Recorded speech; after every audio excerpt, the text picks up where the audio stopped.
Dude, you're 21 and you just written a book. Yes. That's amazing. I know, bro. Yeah, we out here. Yeah. We out here. You know, as I don't know a lot of 21-year-olds that have written a book. Dude, I can't even read a book. I'm 26. No, man, it's just like, you know, you got to think of things that that makes you different, that pushes you to the limit. You have to think of things that you know, that people will think that you'll do at 53 and then you do it at 21. 21. So you just got to go do it, especially in this day and age. Like, you know, be the first to do it at 21. Yeah, yeah. So, yeah. So breaking expectations. Breaking expectations. Breaking the status quo and anti-establishment. Yeah, that's what we. And giving hope to other 21-year-olds that they can write a book themselves. Yeah, I mean, when I dropped the book, I found out my homie, shout out to Luca, but he ended up dropping a book too, like maybe right after me. So he's like 20 years old. So he dropped the book. It's on Amazon as well too. Other people are inspired to write books as well too, poetry books and stuff like that at my age. So I'm changing the game now. I'm changing the game, and everybody's doing what they truly are passionate about, and you know, trying to make some money. That's awesome. I definitely want to get into a little bit more about that and figure out how you actually came about, you know, writing a book and what that process was like. But let's first introduce you. Dimelo, talk to me. Let's talk to the audience. This is Anthony Obas. Yeah, let's get it. How you doing? Author of Shifting Your Music into a Career, his debut book. Yes. And he's also an event curator, artist manager. Yeah. And we're gonna talk a little bit more about what he's been doing and about his debut book. Oh yeah, man. Thank you for get having into me. You know, sometimes it's good to be slightly ignorant. Sometimes it's good to be, you know, slightly, you know, right. But today we're gonna be slightly ignorant. So let's get it. Sometimes it's good to be fully ignorant. Oh shit, trust me. Yes, that is so true. But yeah, let's get into it.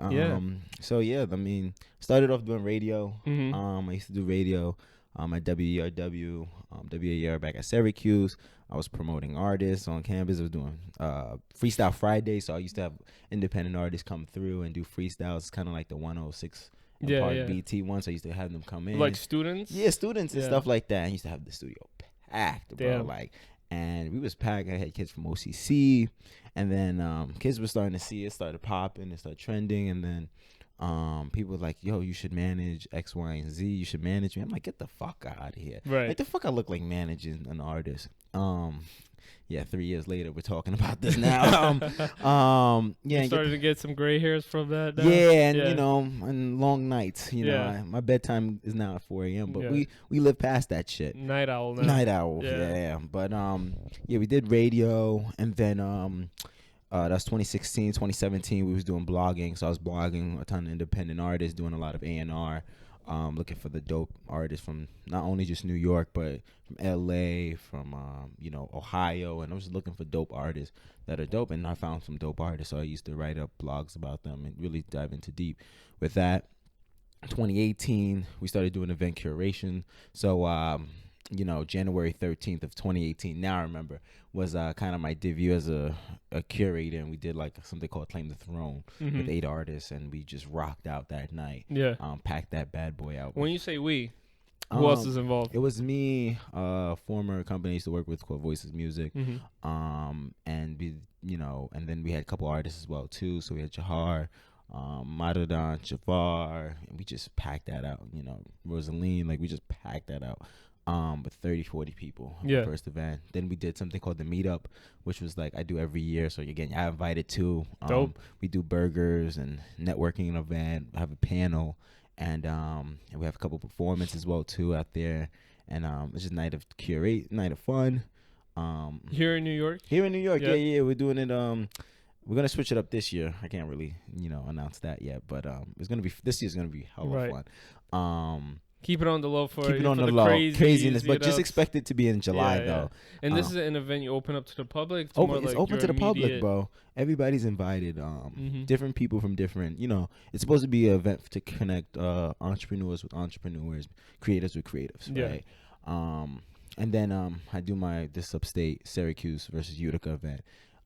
And then while I was doing that, you know, since 2017, I've been doing research on the music business, because like if you're going to get into event curation and you're going to deal with these artists trying to be, you know, full-time employees for themselves, you really got to, you know the game. And it took me about 2-3 years And then it also took me some experience by working with, a publishing company to realize, what good things, what bad things, and really how can an artist really turn their music into a career, pun intended. Bang, right there. And here we are today, 2020, with a 2020 vision. Yeah. So event curation is just one part of what you've been doing and something that's covered in your book. Yeah, I mean, the book, again, it's 15 chapters, right? Short, 46 pages. And we look at case studies from Travis Scott, from Frank Ocean, to Tribe Called Quest on, like, ways that you're supposed to shift your music into career. So streaming, how to attack streaming, how to attack live performances, how to attack, how can you get a deal with some of these labels and stuff like that.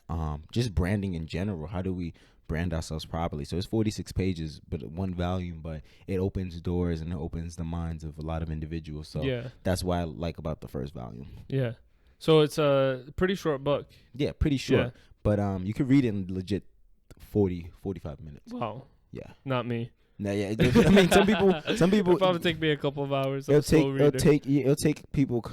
Like, the whole point is, like, the book is you'll understand the concept. Yeah. But, like, you have to apply it in order for it to make sense. Yeah. And it's like it's written in urban language. It's like I'm not using big terms in terms of recoupment, advancements. I'm not using big terms like that. I'm using small terms as in, like, go get it. You know what I'm saying? Like, those are small terms, like, you know what I mean? Or like layman terms, like anybody can understand like layman terms, like anybody can understand it. And because I feel like that's a barrier that sometimes keeps people from learning things. It's just the way that things are written, and presented. It's presented, and the crowd, the audience, and these artists that I'm working with, they don't understand what it means, like, term of agreements. You know what I mean? Or they don't understand what it means between net profit versus what's the other one? Is net profit gross? Net gross. Yes, thank you. Yeah, that was the other one. What's the difference between that?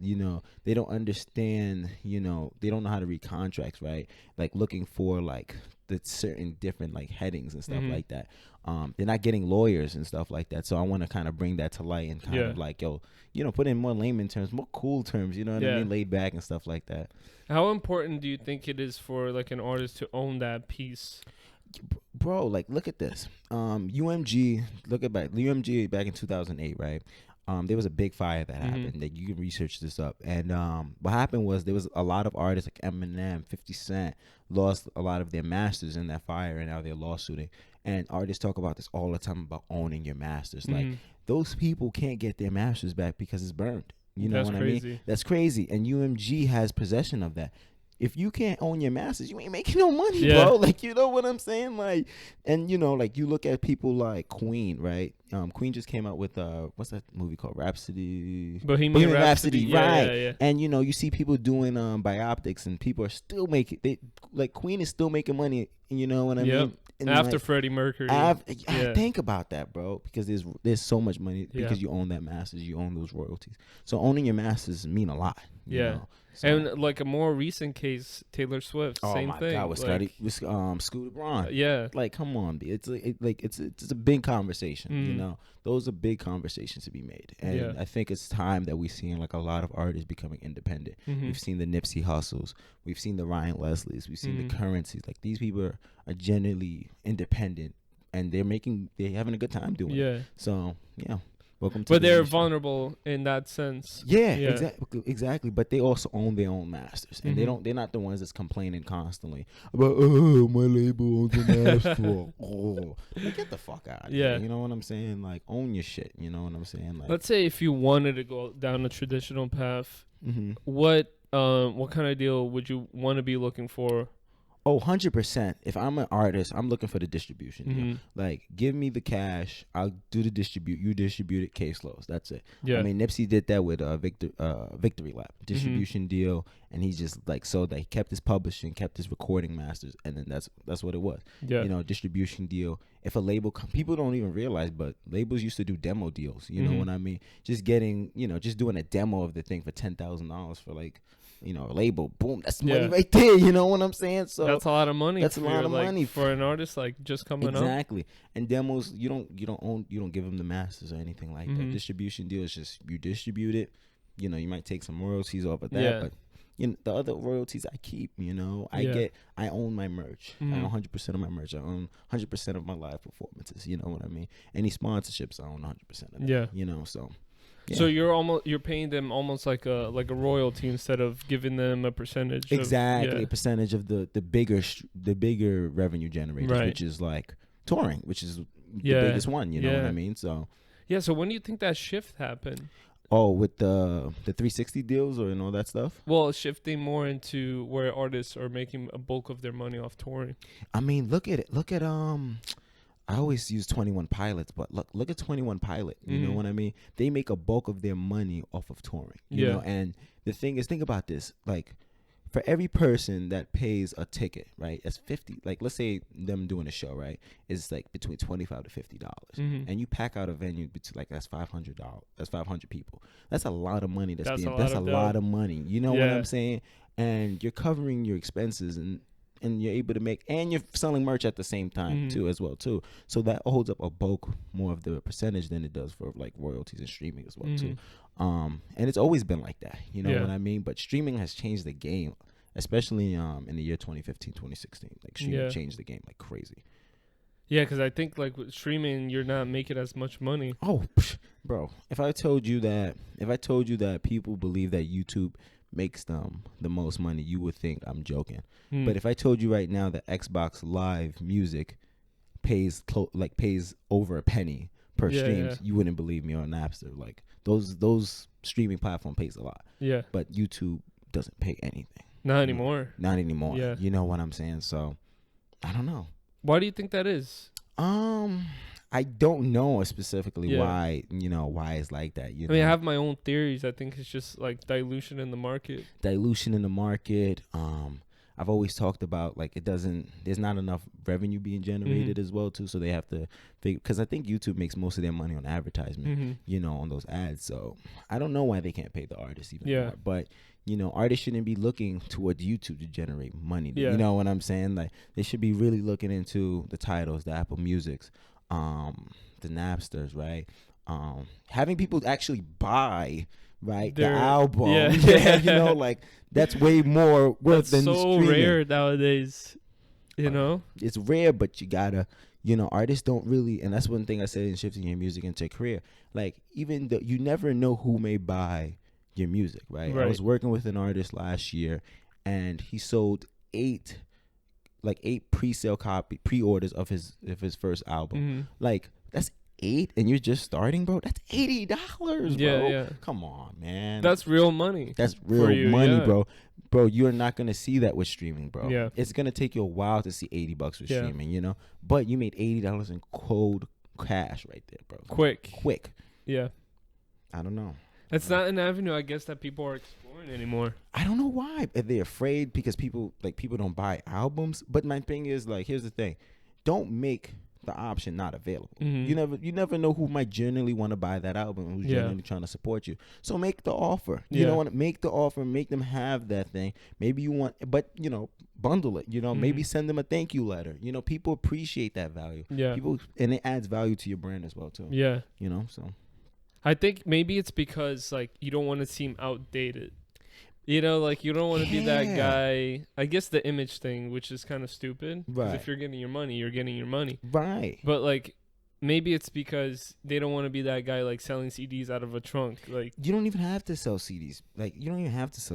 All you have to say is I got a pre-order. Send it to a couple people. Send it to a couple of people. I appreciate if you bought the album. If you bought the album, you get free entry to my show. Yeah. Do something like that. Add a perk. Add an incentive. Add a bundle. If you bought my album for $10, you get $10 off my merch.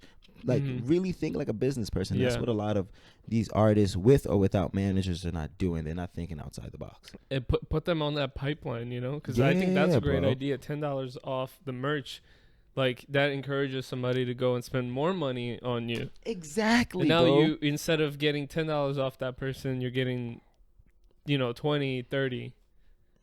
I don't know. It's a great way to think. It's a great way to think, and I try to get artists to think like this, managers, and people think I'm crazy, and I'd be like, yeah, I am fucking crazy, but like my business model works, and it hasn't failed me yet. I've lost money, doing it, but I've also gained big money by Yeah. doing it. You know what I'm saying? So yeah, we back. But that's the thing. You have a business background. I have a business background, but Right. even still, I was still killing it without the business Mhm. background, you know. And you know, I was a hustler, and you Mhm. know, I was on the streets promoting, and I was promoting differently. I did goofy videos and stuff like Yeah. that. You know, I didn't have good graphic designs. You know what Mhm. I'm saying? I got, you know, now I'm getting into the graphic design realm. I'm having somebody you know, do the editing, More fine tuned. yeah, whatever the fine tune is. You know what I'm saying? But like, you know, now we really moving into a real thing of branding and really getting ourselves together. You know what I mean? Mhm. And I'm also creative and crazy. Like I Mhm. study people. Like I generally study people and apply it to myself. Yeah. So what do you look for? I guess like if you're consulting an artist on their brand, like what are elements that I mean, you pick out? when you know, like now moving into now I'm trying to manage artists, which Yeah. is officially like we're doing this now. Mhm. But when I was consulting artists, man, I was looking for the hustle, you know, the consistency, and a lot of artists are not consistent. They're like, I'm gonna be honest with y'all, a lot of y'all motherfuckers are trash. Like y'all doo-doo. But it's just like realistically, like it's like you're not consistent with it, and you know, you get a little clout, you think it's, you know, it's gonna buzz, and it's not. Like it's not gonna do that. Yeah, Like, yeah. it's about being consistent. It's about keep pushing. I look for that. I look for artists that are genuinely willing to learn. You Mhm. know what I mean? Like, tell me that you want to learn, like, and tell me that you want to take a risk. Because if you can't take a risk and you don't want to learn and you're not consistent, like, I don't want to work with you. Yeah. Right? And you know, and that's the thing with consulting is like there's too many artists out here, Mhm. so it's easily to just say I drop somebody and just keep it moving. It's Mhm. easy to say like I'll just work on this one album and just keep it pushing. You know what I mean? But if it works that one time and that artist listens to you and they constantly put in effort, it's a beautiful relationship. Yeah. You know, it's beautiful. Yeah. Because you also want longevity with somebody. Yeah, I do. Yeah. I want longevity, and I want that artist or brand to keep going. You Yeah. know, and it should be constant growth, year by year, month by month, and people start to recognize it. Development. You think maybe it's because people just want things to happen like People too think- fast? People think it's gonna happen quickly because they, you know, we have the internet at our Yeah. disposal, and you know now we got TikTok, so people Yeah, can yeah. just put up, you know, a little reaction video and just be like ah type stuff. Do a funny dance. Do or, a funny like- dance and you pop off, but you know that's not what it is. It's about figuring out ways to differentiate yourself, figuring out 2 steps ahead of the Mhm. process, you know, understanding music history, you know, looking at this Brooklyn drill music, you know, we have to go all the way back to, you know, UK drill and, you know, garage. I don't know if I'm saying it right, but Yeah. garage music. And then we got to go to the Chief Keefs, the G Herbos of the Yeah. Chicago drill. And then, you know, we get into, you know, Bobby Shmurda. And now we get into, you know, I'm skipping lines here, but like we get to the Pop Smokes and the, what's his name? Big Frevo. I don't even know I those don't know, guys. but that's the guy that does the big drip. Yeah. So, but understanding that pathway is so key, you know, Mhm. to music. And yeah, Maybe I'm a little bit late on some of these things, but like I heard like the futsal shuffle, right? That's like the new thing. Yeah, that's the new thing with the Yeah. yeah. That's the big drip. Yeah. That's the foot shuffle. with I the big think drip. Double XL just put out like a list of like asking people who the top 5 rappers in their 20s are. And I looked at it, I was like, I don't know any of these guys, I don't know some you of know, these because people they just either. pop up. They just It's start pop up. That's what happens when you have the internet Yeah. and, you know, at your disposal. So that's why you see a lot of people becoming artists these days. Yeah. They think it's going to be easy come up. And it's not. It's Yeah. not. It's tough.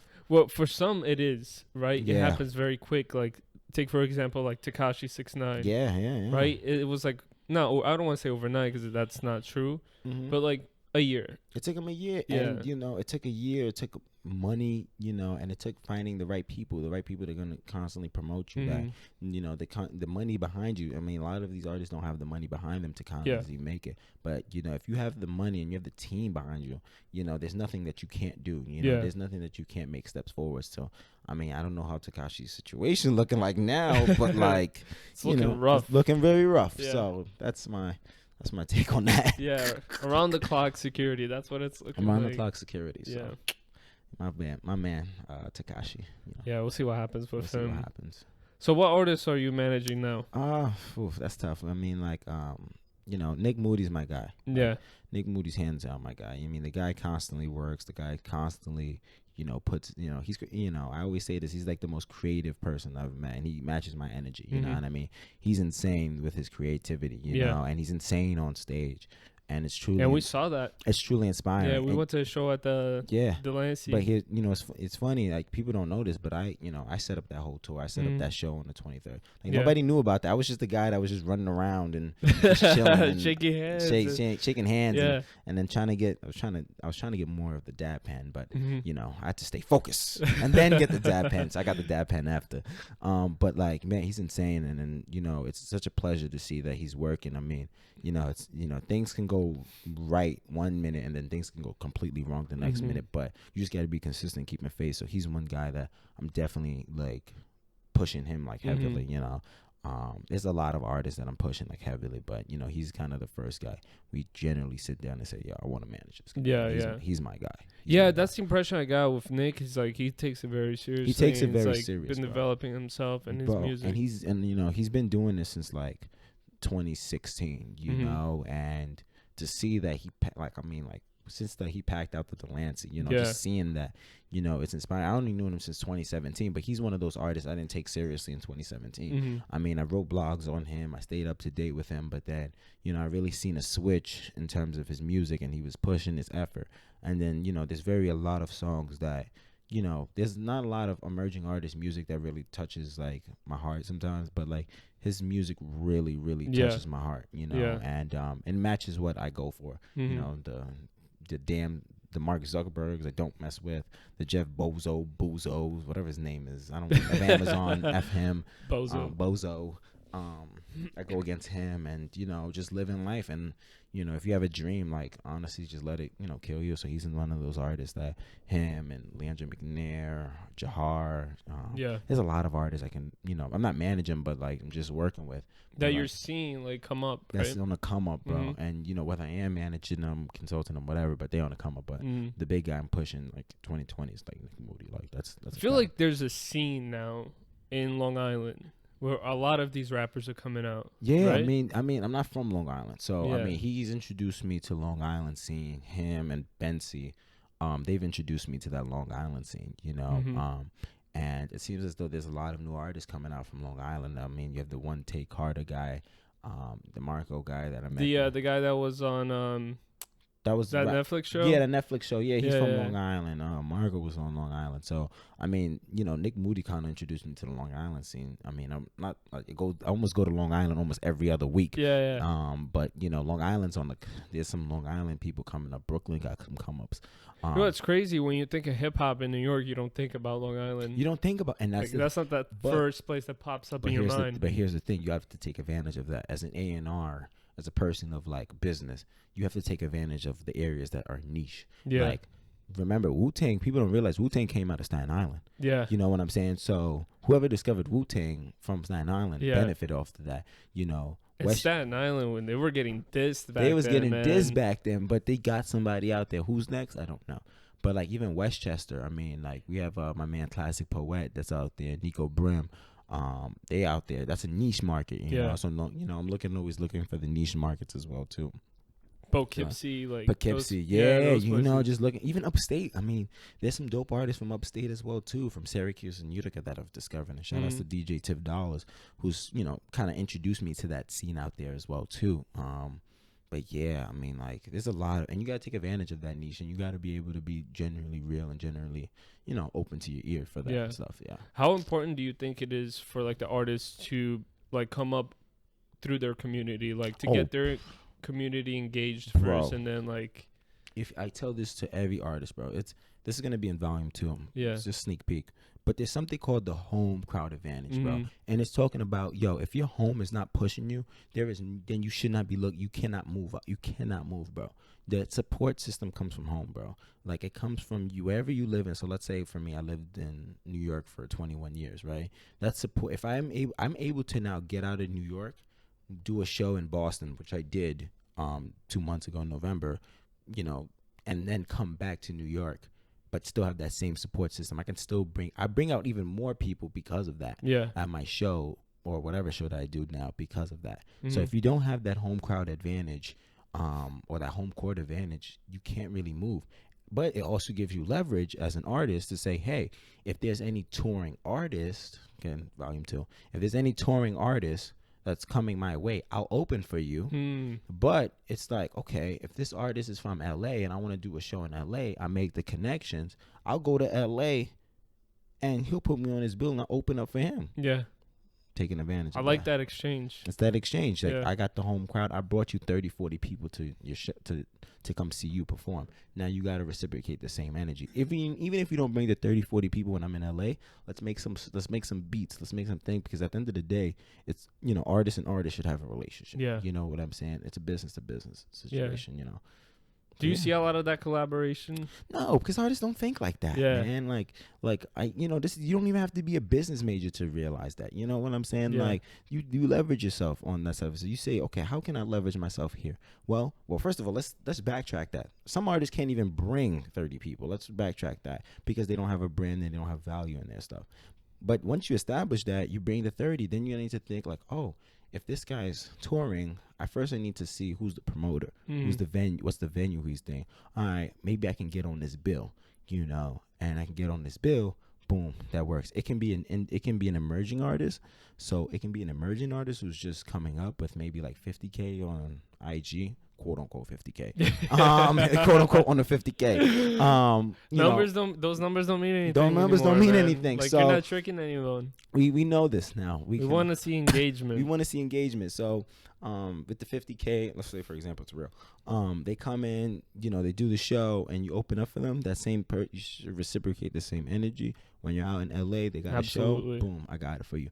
That builds a relationship, but it also allows you to now, the team, the person. Now it looks for collaboration. That's what you need to do. Yeah. But it only takes the right artist and also having the right people around him to kind of push that connection, to push that thing to happen. Yeah. Because other than that, maybe the artist is gonna choose to like stay in their own little bubble, right? Exactly. And it's just like, nah, we can't do that. Yeah. You know what I mean? I think like collectively you could do so much more. And like growing out that network, it's so vital for an artist that's up and coming. Yeah, You know, and taking the risk, and a lot of artists don't want to take risk. And and some of them are too entitled. And they don't want to perform.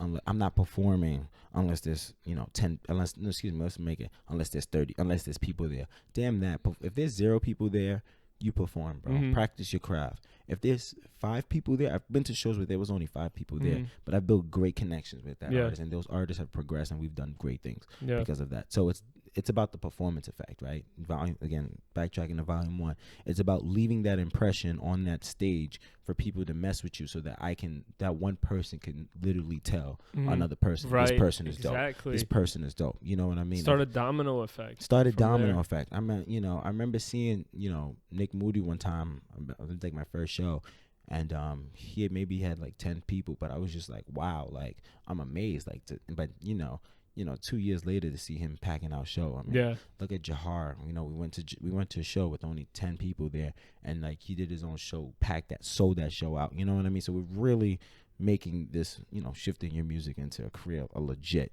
thing. So What else do you talk about in the book? The performance effect. I talk about streaming, Apple Music. Why Apple Music is USA dominated. Spotify is globalized. Tidal is in its development stage. I talk about crowdfunding, which a lot of artists don't know about. Which they should start thinking about. De La Soul did great crowdfunding for their album, and the Anonymous. Really? The recent one? Yeah, the one that came out in 2016. Yeah. Yeah, it was in 2016. Talked about playlists. Like, people don't realize, everybody's always asked me about playlists. How can I get on playlists? Bro, it's in the book. I literally put the links in the resource of the book, bro. You have playlist pushers, you have freaking Submit Hub, you have daily pushers. Daily pushers is for free. Playlist pushers a minimum budget of $150. Yeah. Like, I put it in the book, but you shouldn't be concerned about playlists. Move, playlists are the focus, but playlist is not going to get you the next step. Playlist is just a reach. It's just it gets you, people heard, but it's numbers game. But who cares if you can't make money off of the music?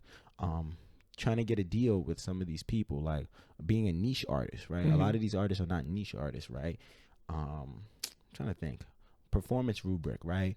What are some things that you should look out for when performing? Crowd engagement, fashion, right? If if you're talking about hippie music, why the hell are you wearing Timbs? Like, Yeah, that doesn't make no sense. Like, that don't make no sense. Like, be consistent. Be consistent. Like, like marketing yourselves at shows. Set up a merch table. For God's sake, set up a merch table. Even if you don't an email list. Get an email list, bro. Like, so important. It's so important, especially when you're talking about direct, consumer. Talking about music rubric, about like, stop with the YouTube beats. Like, get the exclusive beats. And even if you don't get the exclusive beats, like, work with a producer. Like, like, clearly work with a producer. Proper, what's the other stuff I also talk about? Damn. This is marketing yourselves. Like, that's the key. Like, everybody feels that. Like, a lot of artists don't know how to market themselves. And the big chapter, of course, is a mirror of an artist. It's like, mirror yourself out of your inspirations. You know what I mean? Like, a lot of artists don't realize that you're inspired by a lot of things, not just, the music component, but sports and all this stuff. Take what they value and bring it to what you value, and then people start reflecting that. So, a lot of people will say that, a lot of people always say to me, like, you give me Diddy vibes. Diddy vibes? Diddy vibes. I'm just like, what? I'm like, I'm no close to Diddy. I'm people, I was like, the closest person that you can probably compare me, or Jay-Z, but I'm like, I'm not even like a Jay-Z. People say Kanye West. I love Kanye West. Yeah. But like, I'm not a Kanye. I'm Anthony Obas, but I take samples of that. Elements of it. Like Kanye West's creativity, the craziness, whatever. But the problem is, he might be doing some crazy stuff. He says a lot of crazy stuff. Jay-Z, being a businessman, moving strategically, I'm a big Jets fan. Creating a brand. Creating a brand. Yeah. Not just one brand, but multiple brands. Yeah. And he's know how to invest and diversify his portfolio. I'm a big Jets fan, right? I'm a big Jets and Nets fan. And I've always believed in, you got to grind for your stuff. And in that moment when you shine, you shine. The Nets made the playoffs last year, and it's been a long time since you made the playoff. Like, that's big come up right there, So yeah, I mean. So yeah, as a fan, you gotta grind. You gotta grind, and that's what the thing I've been doing with my time. I've been grinding, finding resources that I like, and just been making moves as well too. So yeah. So that's good, man. Yeah, I lost my train of thought. Nah, it's all right, man. We just, we just kicking it, we vibing and stuff like that. So it's just like, that's what I would love, and not only just for artists, as creative in general. Like, turn that thing that you're passionate about and try to figure out how to make income for it, because I mean, I can't work a 9 to 5, bro. Yeah, like, I just clearly can't. Like, some people are not cut out for it. I'm not, and I'm too crazy for that. Like, I'm too outside thinking, if that makes sense. Outspoken. Yeah. Like, I don't give a fuck. Like, and I'm, that's my personality. Yeah. But then I'm like, but I'm so chill, but you would never recognize that shit. So. I feel like in certain places it will work, but most places it don't. Like, they don't want that kind of thing. They don't want me saying like, fuck, this ain't coming to work. You know what I mean? Like, they want somebody to conform. They want to. Oh my god, that's what I'm like. I can't do it, bro. Yeah. Like, I'll tell people this: I don't conform to societal shit, and especially now that I don't care. Now my content comes out way smoother, way strategic, because I genuinely don't care. And I'm gonna go get mine. You know what I'm saying? Like, I'll get a part-time job working at a deli, and then I'll do this, creative entrepreneur side on the side. But to work a 9 to 5, sit at a desk, bro, I can't see myself doing it. Yeah.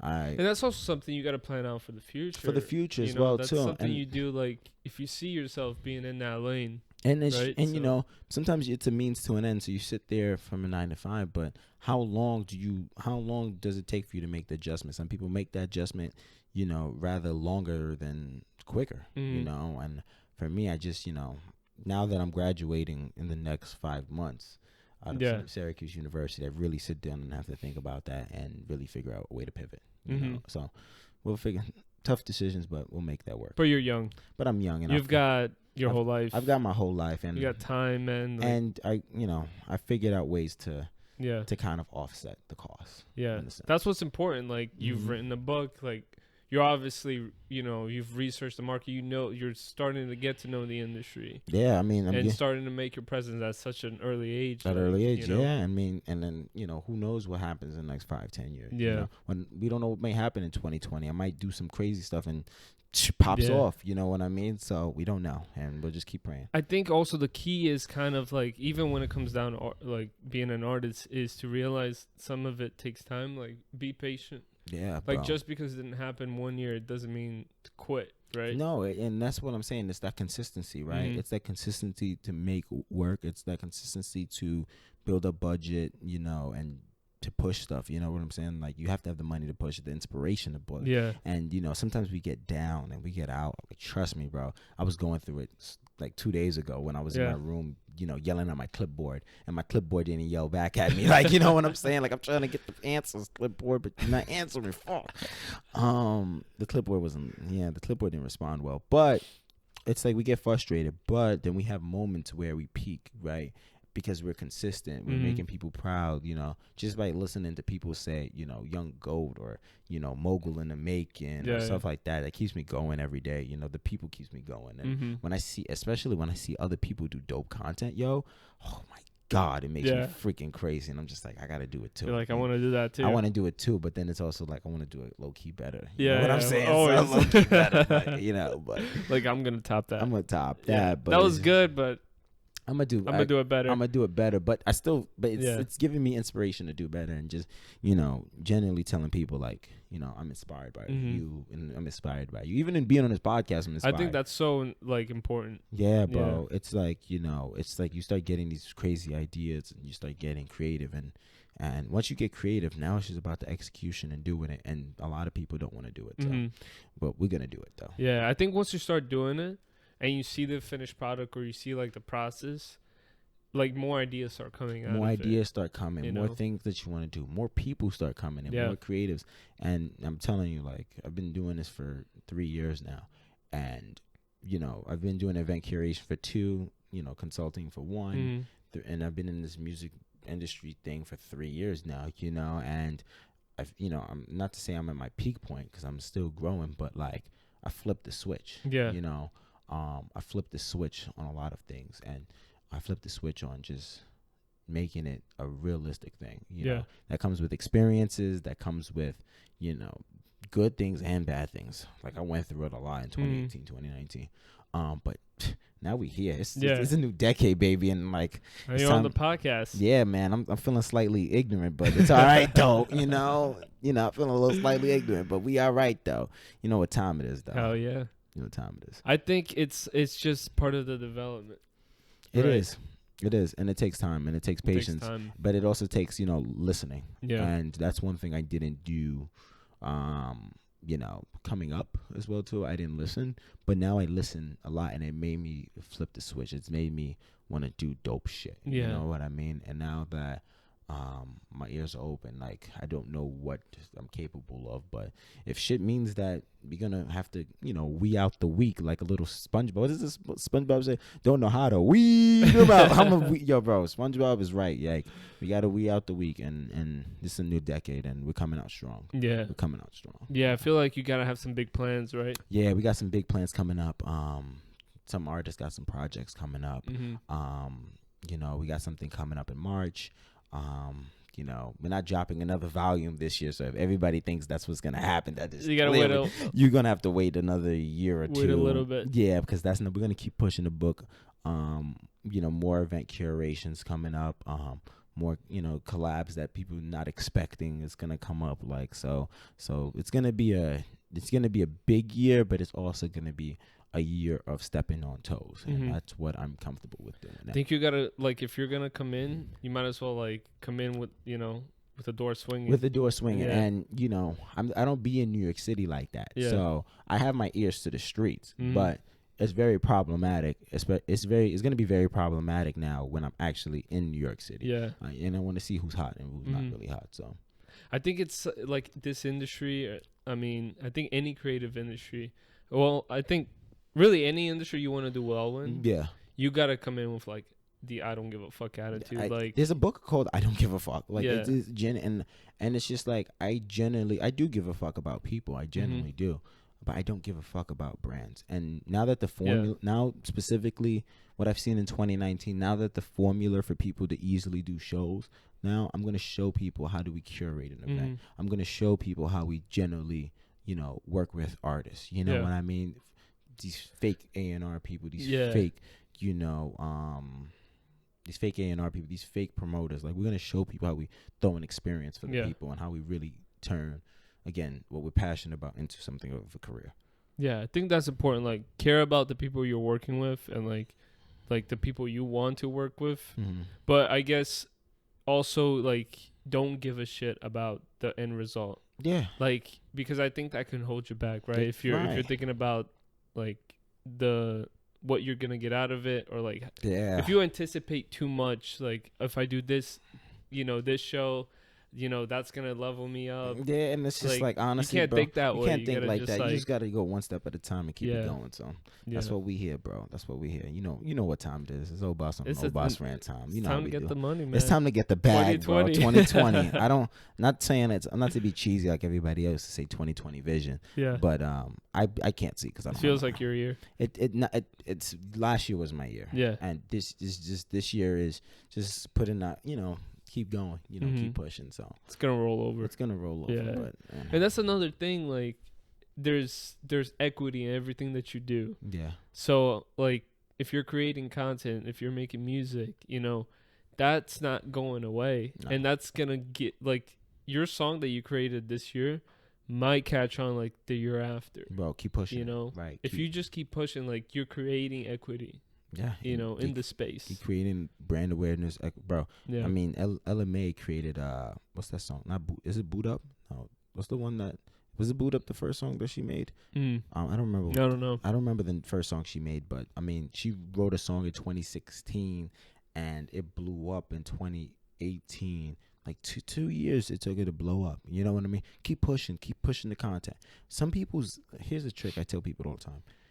Some people's mixing may not be good. Go back to that track, right? Yeah. Maybe that you can always remaster the track and republish it as the music. During those times, like so let's say January you had a song, and you've been pushing that song, but you didn't really like the mixing and mastering. You can always remix and remaster it, and re-promote that in January 2021. But you've been doing shows, you've been going to networking events, you've been promoting merch, you've been doing all that stuff. So when you remaster it in January 2021, old fans would be like, oh my god, this is the same song, but probably change up a little bit of the element, and people would be like, oh my god, new song, whatever, and all that other stuff. It's a win-win. Like, everybody gets excited about it. Everybody gets excited, but again, this is the type of thinking I try to push artists. This is not this type of thinking is not thinking business-wise. This is creative thinking, and that's what artists need to start doing: strategic, creative thinking, and then apply the business skills. Yeah. How do you think it's a little bit difficult for them to like catch on? Yes, and I say this because people don't read or study and listen. If you read, study, and listen, like if you read, like, so for an artist, if you read the R.V. Hurston's, if you read the Donald Passman, if you actually read articles from the Digital News and Billboard and all these, listen to all these music authors and other artists who've made it, then you study it, then you listen to what the conversation is. If people are saying the same thing, then of course it must be factual. You know what I'm saying? Like, listen, and then you have to figure out a way to strategize it. Once you figured out the read, study, listen, and then strategize, like, you can take your music and turn it into a career very quickly. But it's about being consistent and knowing that there's going to be days where you have $0 in your pocket, and there's days that you're going to have, $1,000 in your pocket. So you really got to be consistent about it and be comfortable with it. Not get discouraged too easily by the numbers or by the money you're currently making. Yeah, it's happened to me. It's happened to me, multiple times. But now we're in a better position. Yeah, it's good, because I think if you keep doing things, you're gonna get affirmations, right? 100%. If you get affirmations, like, all right, I'm going down the right path. Yeah, exactly. This is all worth it. Exactly. So that's what we hear now. So I think you touched on a very interesting point, like being aware of what's actually going on in the industry, like reading Billboard, reading all these trade magazines, and just kind of having a little bit of knowledge of what's going on in space. In the space, knowing the culture. And if you're able to do that, then you're able to. Like I said, you're able to do a lot of dope stuff. Bro. So that's my thing, and that's my conversation. Awesome. What else excites you right now? Well, first of all, being on this podcast excites me. Thanks, now, man. so I love it. Yeah, I appreciate y'all. Keep doing what y'all doing. I mean, excites me to be on it. Thank you. Seeing people turn what they're passionate and actually going to pursue it. That that makes me like, if it was sexual shit, it would make me horny as hell. You know what I'm saying? Like, it would make me horny as hell. So when people are actually doing what they're passionate about, it excites me, it inspires me, and I'm just want to do more dope stuff. But you have to also realize, like, it's not a sprint, right? It's a marathon. Absolutely. And I'm gonna get mine in due time. I'm just gonna be patient, and I've been doing that a lot, and being humble too. I've been humble with a lot of opportunities, but I've also turned down opportunities that I think are full of shit. Yeah. And so those are the things that inspire me. Yeah, I think that's a little bit of wisdom right there that you're getting. Yeah. I mean, I'm getting wisdom at 21. So I think, it's mostly the partying that's been giving me the wisdom, or my crazy experience late night. So I think it's one of the two. So or the lack of sleep. Right? Yeah. Ooh, man, bro. Is there anything else you want to talk about? Anything in the book that you want to bring up? Nah, I mean, just you know what time it is. It's Obas on an Obas rant time. We're on a slightly ignorant podcast. Yeah, tell me about that. Yeah, bro. I always keep plugging Obas rants like it's crazy. I got the wristbands. I got to give you 2 wristbands too once awesome. I'm done here. And I also got a little present for you as well too. But appreciate y'all too. But yeah, Obas rants is just me expressing my thoughts, being free, and just giving people insight on my life. So today I found out that a bacon, egg, and cheese costs $4, which I'm like, what the fuck is that? Like, bacon, egg, and cheese usually be like fucking like $2, $2.50 right? On the road. Like, the fuck is that? And I'm just laughing it off because I'm just like, yo, like, the fuck is going on? Like, this is relatable to people, but some people love that content, and I kept it going. So, and I'm also the type of guy that just keeps talking and talking and then always complain. So, but yeah, that's how Obas Rant started. And yeah, I mean, you can follow me on all social media platforms, Anthony Obas. Yeah, I mean, we here to work. www.guidedbyobas.net, and yeah, let's go get it. Where can people find the rant? Instagram, Twitter, Facebook, on my personal Facebook. So if people send me a request, they can send that through. LinkedIn, I don't really use that much. I only use it like for, I guess, professional setting. What the fuck that means, professional setting. So Twitter, and also my shows too. Even in person, like Obus Rants is inspired in person as well too, and I just talk about some nonsense and stuff that. So we back at it again. I feel like you could make your own show out of that. Honestly, I mean, like, I could do it. There's a lot of routes that you can do. I can do TikToks of it as well too. I mean, there's a lot of creative stuff, but again, like, I'm focusing on the brand management, the event curations, and these artists. So I'm focused on that. Yeah. When the time comes, if people want to throw me a check at freaking BET or CBS to do, the Obas show, I'll definitely take it. But until then, say no to that. I'm not gonna say no to that. But till then, we'll keep doing Obas. Awesome, man! I can't wait to see what you got planned for 2020. Same thing with y'all. I'm very excited to see what y'all. My man, bro. Appreciate you. I appreciate y'all, my man. We love it. Guys, we love it. Anthony Obas, author of Shifting Your Music into a Career, his debut book.